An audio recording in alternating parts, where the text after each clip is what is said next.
Olá, você está bem? Nós estamos lendo aqui a Bíblia em ordem cronológica, agora nas cartas do apóstolo João, a primeira carta e hoje no capítulo 5. E se você tem gostado, partilhe o vídeo, dê o seu gosto. Se você nos ajuda a espalhar esse vídeo, esses vídeos da leitura da Bíblia em ordem cronológica aqui pela rede, tá bom? Vamos orar. Meu Pai, o Senhor é o Deus que gera em nós um novo ser. Nós somos gerados pelo Teu Espírito. Que isso aconteça com essa pessoa que está acompanhando, se não aconteceu. E se ela é nascida de Ti, já ela tem certeza dentro dela de que ela é do Senhor. E que todos os nossos pedidos, meu Deus, estejam diante de Ti. E que seja feita a Tua vontade, que assim seja. Então, 1 João, capítulo 5, versículo 1. Todo aquele que crê que Jesus é o Cristo é nascido de Deus. E todo aquele que ama ao que o gerou, também ama ao que dele é nascido. Nisto conhecemos que amamos os filhos de Deus, quando amamos a Deus e guardamos os seus mandamentos. Então, não é suficiente eu dizer que amo a Deus se não pratico. Então, eu volto àquilo que o Senhor Jesus falou, que nós conhecemos a árvore pelo fruto que ela dá. Então ela pode estar dizendo ou aparentando ser uma árvore com bons frutos, mas o fruto dela identifica se é bom ou não. Então não adianta dizermos amar a Deus se não guardamos, se não obedecemos. Então quando ele fala que aquele que crê em Jesus Cristo, o Senhor Jesus disse, quem crer e for batizado será salvo. Então a pessoa que crê, ela se lança, ela se entrega. Há uma entrega real de vida para Deus. Quando ela somente acredita, então ela usa os sentimentos para acreditar. Aí ela, naquele sentimento bom, ela pensa, eu tô vendo, olha, eu tenho a Deus. E aí vem o engano. O sentimento nos engana. Então, quando a pessoa mistura fé com sentimentos, dá tudo errado. Quando ela crê, somente crê, então ela toma posse, ela se apossa da palavra. 3. Porque este é o amor de Deus, que guardemos os seus mandamentos, e os seus mandamentos não são pesados. O comentário do versículo 3 diz, os mandamentos não são pesados. Aquele que nasceu de Deus obedece aos seus mandamentos, e não os considera pesados ou desagradáveis de cumprir. Antes, ele traz dentro de si o forte desejo de honrar ao seu Senhor. Por isso, faz o que lhe agrada.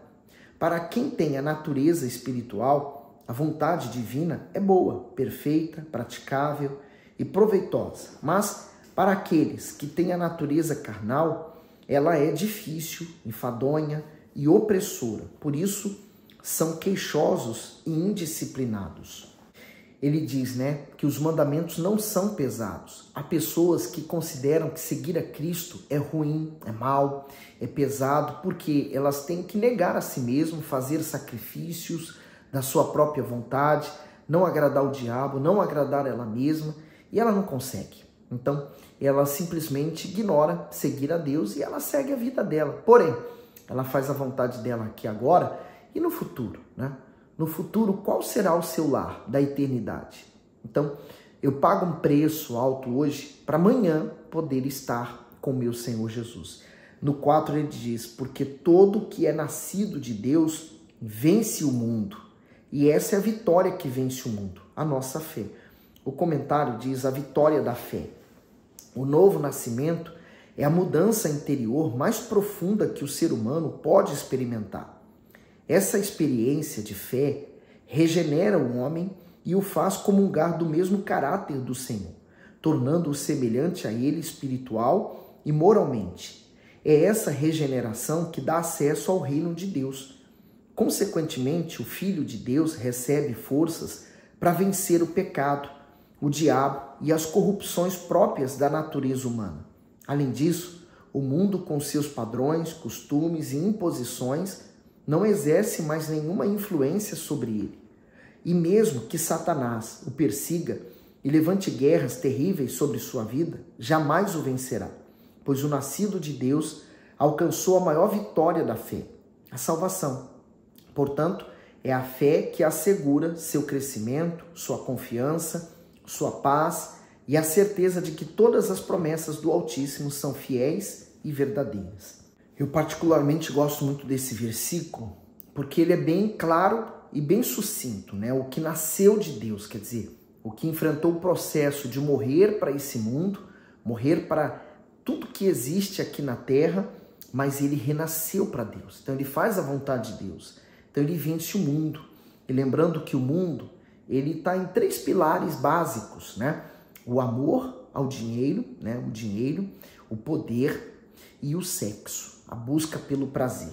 Então ele consegue vencer o que o mundo oferece e tem ele tem à disposição isso bem fartamente, né, para oferecer. E qual é a vitória, né? O que eu uso para vencer? A nossa fé. A fé que nós temos não somente para alcançar os benefícios, mas sobretudo alcançar também a salvação da nossa alma. 5. Quem é que vence o mundo? Senão aquele que crê que Jesus é o Filho de Deus. Então, o Senhor Jesus não venceu na cruz. Portanto, aquele que crê em Jesus, coloca a sua vida, entrega a Ele a sua vida, também vence. No 6. Este é aquele que veio por água e sangue, isto é, Jesus Cristo. Não só por água, mas por água e por sangue. E o Espírito é o que testifica, porque o Espírito é a verdade. Comentário do 6, a água e o sangue remetem a 2 circunstâncias na vida do Senhor Jesus. O Altíssimo submeteu o seu Filho ao batismo nas águas, no Rio Jordão, e ao batismo no sangue, no Gólgota, na ocasião da sua crucificação. A água simbolizava a sua divindade e a sua pureza, testificando assim sua autenticidade para cumprir a missão de resgatar o pecador. Já o sangue derramado na cruz representou a sua humanidade.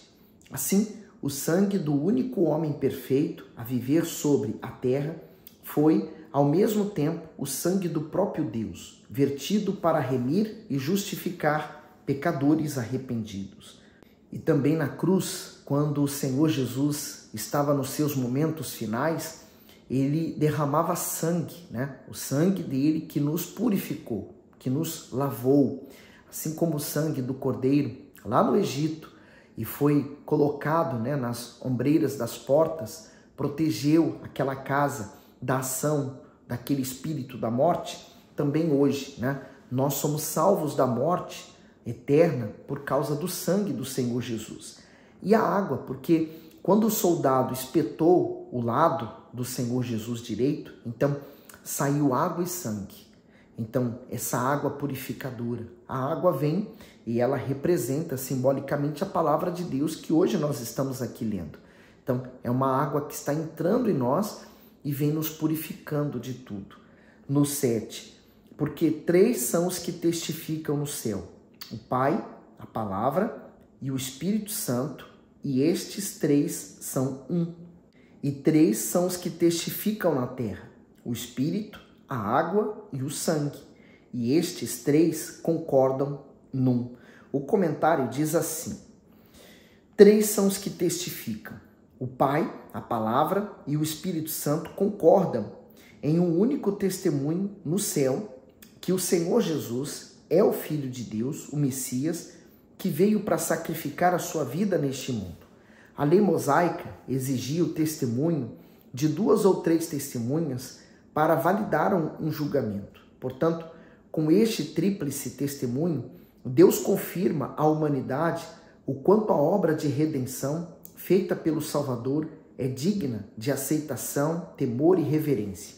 Escolher a incredulidade e a rebeldia é rejeitar o amado Filho de Deus e todo o seu esforço para oferecer a salvação ao homem. Então, se a gente fazer um paralelo aqui, né? Pai, a palavra, o Espírito Santo. Então, Pai, Jesus, porque o apóstolo João, inclusive, fala que ele é a palavra, e o Espírito Santo, que hoje é nos dado. Então, o Pai, através do Espírito, também é nós. A palavra é a água que nos limpa e o Espírito Santo que testifica, o sangue que nos marca. Então, nos aproxima de Deus. Que maravilha, né? Eu quero estar sempre aos pés do meu Senhor Jesus, servindo e seguindo a Ele. No 9, Se recebemos o testemunho dos homens, o testemunho de Deus é maior, porque o testemunho de Deus é este, que de seu Filho testificou. Quem crê no Filho de Deus, em si mesmo tem o testemunho. Quem a Deus não crê, mentiroso o fez, porquanto não creu no testemunho que Deus de seu Filho deu. E o testemunho é este, que Deus nos deu a vida eterna, e essa vida está em seu Filho.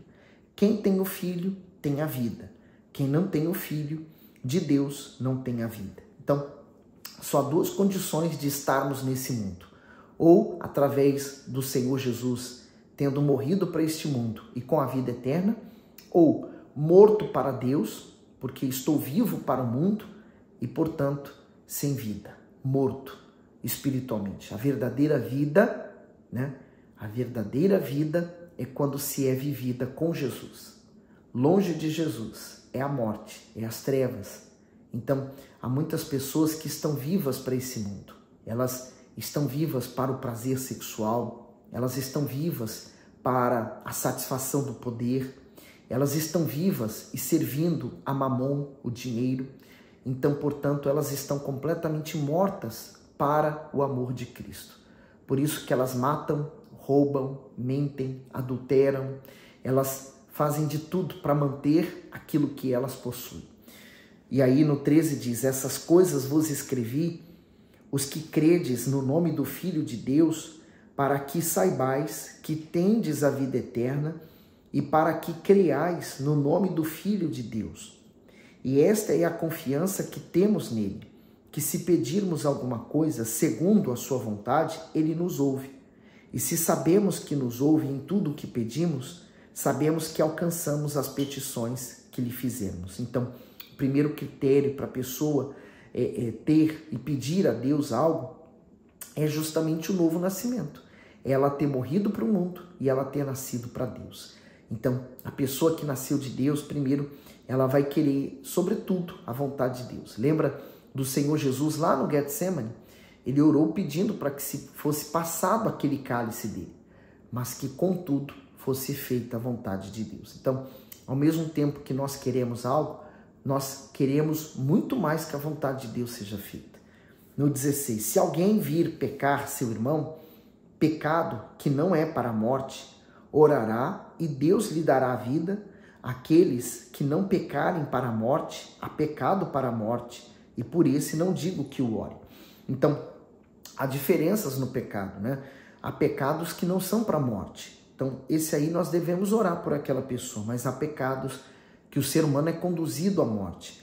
No 17, toda iniquidade é pecado, e há pecado que não é para a morte. O comentário do 17 diz, toda iniquidade é pecado. Qualquer injustiça contra Deus ou contra o próximo é pecado. Não importa se é grave ou não. Qualquer pecado tem como salário a morte, ou seja, a condenação eterna. Contudo, o Senhor Jesus concede perdão e vida eterna àqueles que se arrependem sinceramente e se tornam novas criaturas. A iniquidade foi achada, por exemplo, dentro de Satanás, né? Lúcifer, quando ele desejou o trono de Deus.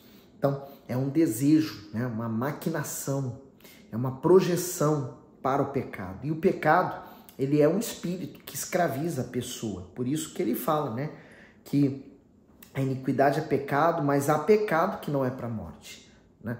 Quantas coisas erradas eu fiz, por exemplo, o desejo que eu tinha no meu passado em morrer, tirar da cabo da minha vida, é um pecado. A incredulidade é um pecado, por exemplo.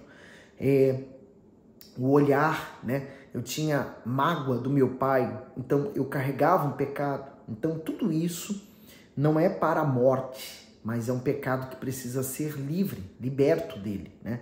Para que eu possa viver eternamente. No 18, sabemos que todo aquele que é nascido de Deus não peca, mas o que de Deus é gerado conserva-se a si mesmo e o maligno não lhe toca. O comentário do 18, o maligno não lhe toca. O nascido de Deus prioriza a fé, por isso o diabo pode até se levantar contra ele e obter aparente vantagem, porém jamais o destruirá. Por ser seu filho, o Altíssimo o mantém em segurança. todo o tempo, protegendo das astutas ciladas do mal. Por isso que todo esse capítulo 5, ele vem descrevendo o nascido de Deus, o nascido de Deus que vence o mundo, o nascido de Deus que perdoa, o nascido de Deus que ama o seu próximo, o nascido de Deus que não peca, mas o que de Deus é gerado, quer dizer, nascido de novo, conserva-se a si mesmo. E aí o diabo não toca. Então, veja, aquele que nasceu de Deus tem a marca do Senhor Jesus, a marca do sangue. E logo essa pessoa é propriedade de Deus. O diabo jamais vai poder tocar nela. Claro que o diabo vai continuar atuando à nossa volta, né? Usando pessoas, filhas dele, para poder tentar nos atingir. O objetivo do diabo, depois que nós nascemos de Deus, é enfraquecer nossa fé, tentando. Lembra de Jesus? Ele estava no deserto, depois de 40 dias de jejum e orando, então ele foi tentado. O diabo tentou, de várias formas, o diabo tentou para tentar atingi-lo na sua fé. Uma vez que o diabo não podia tocá-lo, mas ele podia tentá-lo. Então, assim também o diabo tentou Eva. A estratégia do diabo continua a mesmíssima, desde lá de trás até os dias de hoje. Então, não peque, cuidado, vigie. E aí ele diz no 19, sabemos que somos de Deus e que todo mundo jaz no maligno. E sabemos que já o Filho de Deus é vindo e nos deu entendimento para que conheçamos ao verdadeiro. E no que é verdadeiro estamos, isto é, em seu Filho Jesus Cristo. Esse é o verdadeiro Deus e a vida eterna. Filhinhos, guardai-vos dos ídolos. Amém. E ele encerra essa carta, então, falando, guardai-vos dos ídolos. Portanto, permanecemos na fé, dando frutos para Deus, tá bom? Que Deus abençoe você. Uma ótima continuação do seu dia.